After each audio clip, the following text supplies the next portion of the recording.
Leemos en el Evangelio de Lucas capítulo 9, verso 2, la siguiente declaración: y los envió a predicar el reino de Dios y a sanar a los enfermos. Comenzamos de esta manera Mensaje Celestial. Que seas bienvenido en este momento, y es una alegría tener esta bendición de compartir juntos palabra de nuestro Dios. Y que hoy sea un día en el cual puedas ver la mano de Dios manifestándose en tu vida. Recuerda que tienes un Padre en los cielos, un Padre de amor, un Padre que te cuida, un Dios amoroso que está pendiente de tus necesidades, pero también es el Creador todopoderoso que puede no solamente restaurar tu vida, transformar tu mente y tu corazón, sino que además desea hacer de ti un instrumento para bendición de otros. Y ese es el mismo deseo que tuvo con el profeta Isaías cuando le hizo el llamado. Este llamado que estamos analizando, meditando en los días de esta semana, en el capítulo 6 y en los versículos 6 y 7, vimos cómo después de reconocer Isaías que era un hombre pecador, un hombre de labios inmundos, él recibe la purificación de sus pecados, simbólicamente por aquel carbón encendido que tocó sus labios y el Señor que le dice: esto ha quitado tu culpa, ha limpiado tu pecado. Y ahora te invito para que me acompañes en la lectura del versículo 8. Allí Isaías dice: después oí la voz del Señor que decía: ¿a quién enviaré y quién irá por nosotros?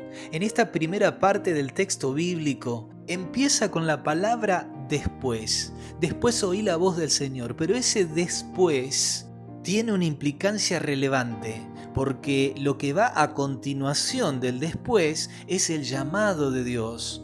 La pregunta es: ¿después de qué? Ese llamado de Dios llega después de que Isaías tiene una visión de la santidad de Dios. Ese llamado de Dios viene después de que él reconoce que es un pecador y que habita en un pueblo de pecadores. Ese llamado viene después que el Señor hiciera una purificación, una limpieza de los pecados de Isaías. De esta manera vemos que el llamado de Dios viene como consecuencia de pasos previos. Y esos pasos previos son un encuentro relevante con la santidad de Dios que nos permita ver nuestra condición y que nos lleve a reconocer la necesidad de un Salvador que pueda limpiar nuestros pecados. Esa fue la experiencia de Isaías y esa es la experiencia que Dios desea para cada uno de nosotros.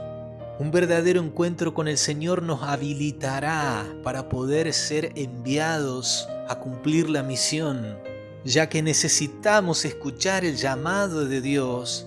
Necesitamos saber de que somos enviados por Él. La comisión de predicar el Evangelio es de Él. Esta es la misión de Dios, es el Evangelio de Dios, es el plan de salvación de Dios para un mundo que perece. Pero para cumplir la misión, Dios llamó a su pueblo que Él ha llamado para estar con Él. En el libro de Romanos, el apóstol Pablo, capítulo 10, versículo 15, hace una pregunta y dice: ¿cómo predicarán si no fueren enviados? Como está escrito: cuán hermosos son los pies de los que anuncian la paz, de los que anuncian buenas nuevas. Las buenas nuevas son el Evangelio. Evangelio significa buenas noticias, buenas nuevas. Y dicha promesa que menciona aquí el apóstol Pablo está tomada del profeta Isaías. Porque el mismo Isaías experimentó la bendición que significa llevar el Evangelio, habiendo sido llamado por Dios. Cuando Jesús comenzó su ministerio, eligió a 12 discípulos que los llamó apóstoles, y apóstoles significa enviados. Y en el capítulo 9 del libro de Lucas, del Evangelio según San Lucas, versículo 2, hablando de aquellos 12, dice: y los envió a predicar el reino de Dios y a sanar a los enfermos. Y de esta manera concluimos de que es el Señor el que llama. Es el Señor el que pregunta: ¿a quién enviaré y quién irá por nosotros? Es Jesús el que llama a sus discípulos para estar con Él, pero también para enviarlos a predicar sobre el reino de Dios. Y en esta hora quiero preguntarte, mi querido amigo, mi querida amiga de Jesús, ¿has escuchado al Maestro Celestial que te envía a predicar el Evangelio del Reino de Dios?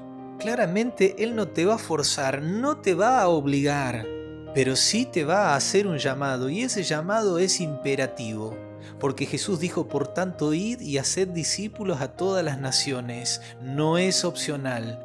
Y aunque tú eres libre de rechazar ese llamado a ser enviado, no obstante quiero decirte de que todo discípulo de Cristo está llamado para ser enviado a predicar el Evangelio del reino de los cielos.